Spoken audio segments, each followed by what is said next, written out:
Bonjour tout le monde, une fois de plus, bienvenue sur ma chaîne YouTube. Mon nom est Fabrice Lago, comme vous le savez très bien, je suis un passionné de la crypto-monnaie de la blockchain. Aujourd'hui, je vais parler des NFT.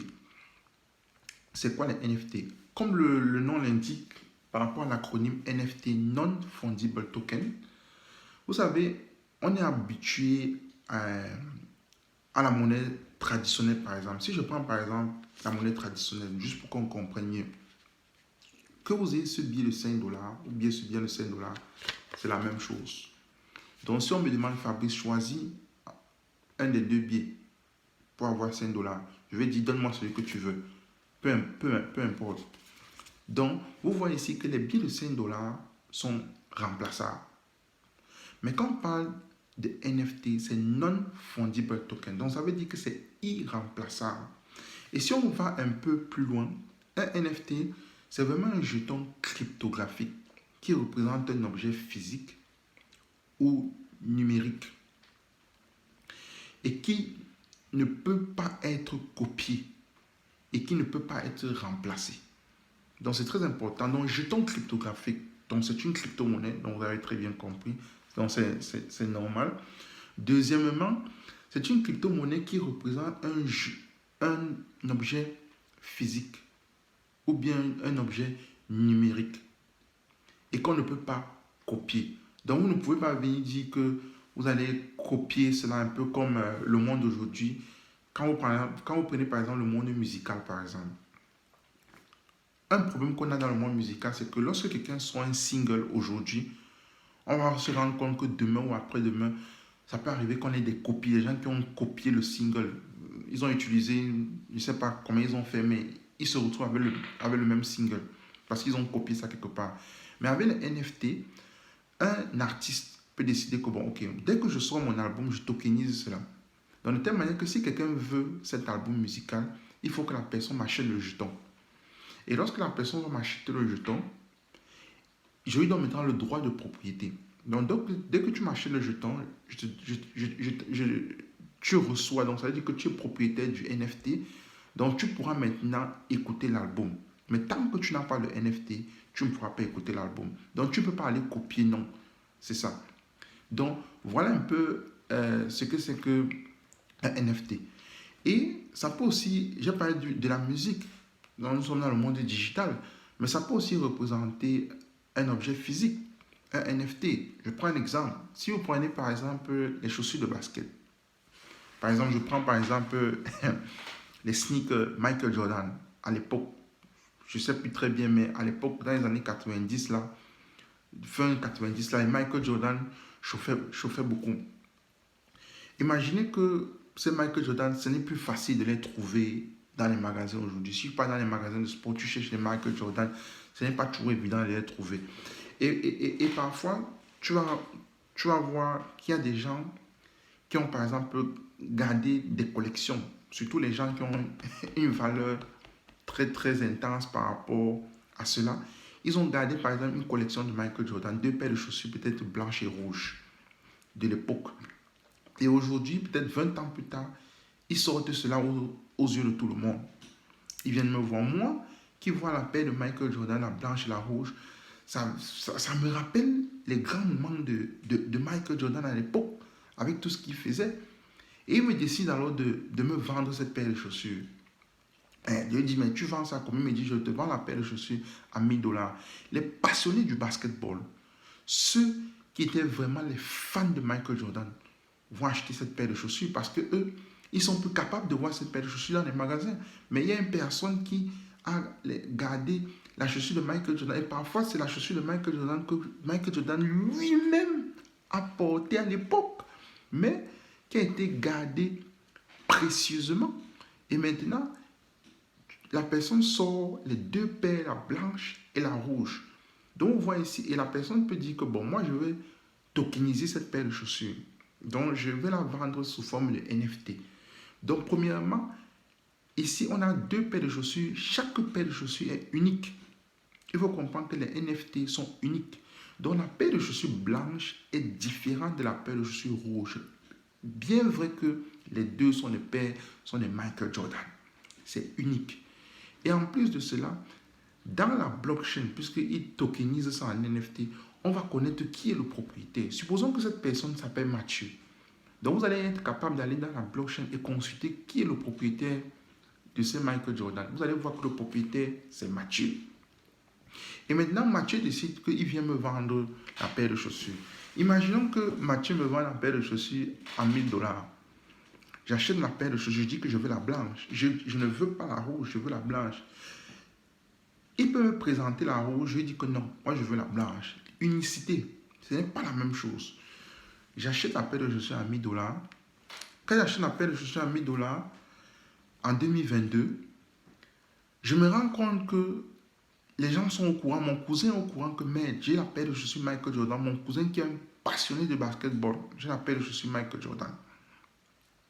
Il me dit, mais Fabrice, ça fait des années que je veux cette paire de chaussures. Mais je ne trouve plus ça dans les magasins. Comment tu as fait pour avoir cette paire de chaussures? Et il y a tout un engouement. Tout le monde me dit, Fabrice, je veux la paire de chaussures, je veux la paire de chaussures. Je me rends compte qu'il y a un engouement.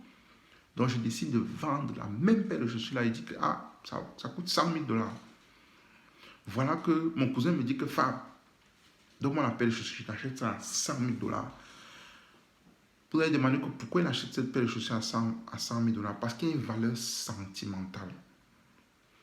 Oui, c'est une paire de chaussures. Oui, c'est à Michael Jordan. Ça lui rappelle les grands moments de Michael Jordan à l'époque. Étant un passionné de basketball, lui-même qui est un joueur de basketball, il voit comment Michael Jordan jouait à l'époque. Il est fier, c'est une valeur sentimentale. Et c'est une chaussure qu'il ne va même pas porter. Il va aller bien conserver cela. Donc, il me vend la paire de chaussures. Il m'achète la chaussure à 100 000 $. Et voilà que j'ai acheté la paire de chaussures à 1000 $. Je la revends à 100 000 $. Donc, voilà. Et quand on va consulter la blockchain, puisque ce monsieur qui s'appelle Mathieu a décidé de tokeniser cette chaussure, quand on va consulter la blockchain, on va voir que Mathieu est le premier propriétaire de cette chaussure. On va voir que Fabrice est le premier acheteur. On va voir que le cousin de Fabrice, qui s'appelle par exemple Bertrand, est le deuxième acheteur. Et la beauté des NFT, c'est que chaque fois que cette paire de chaussures est vendue, chaque fois que quelqu'un achète cette paire de chaussures, le premier propriétaire qui est Mathieu reçoit des royalties qui peuvent être 5%, 8%, 10%, ça dépend. Il n'y a pas un pourcentage fixe. C'est lui qui choisit lorsqu'il crée son NFT. C'est lui qui choisit. Donc, vous voyez ici qu'il y a plusieurs avantages vraiment dans les NFT. Un autre avantage encore que vous avez dans les NFT, c'est qu'il y a l'authenticité. Ici, ce ne sont pas les copies des chaussures là, non, ce ne sont pas les copies, c'est des chaussures authentiques, ce ne sont pas des copies.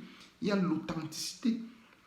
Et même si on revient même dans l'album musical que je vous ai dit, quand quelqu'un sort son album, puisque il veut résoudre le problème de copie, donc c'est vraiment l'original, donc l'authenticité, l'unicité.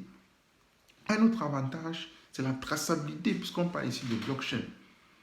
On est capable de voir Mathieu, premier propriétaire, Fabrice, premier acheteur, Bertrand, deuxième acheteur, qui est le cousin de Fabrice. Donc, il y a une traçabilité des transactions dans la blockchain. Donc, voilà un avantage.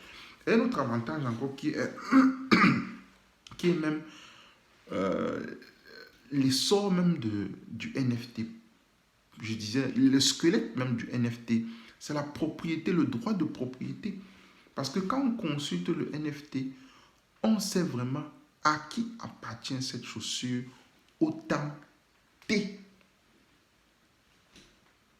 À ce moment précis, à qui appartient cette chaussure.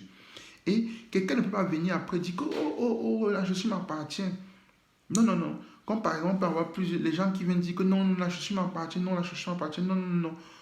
Avec la blockchain, on est capable de consulter à qui appartient la chaussure. Parce qu'il y a le droit de propriété dans la technologie NFT. Donc, vous voyez qu'on peut résoudre beaucoup. Donc, voilà un autre avantage de NFT. Bien sûr, comme toute chose, il y a des inconvénients.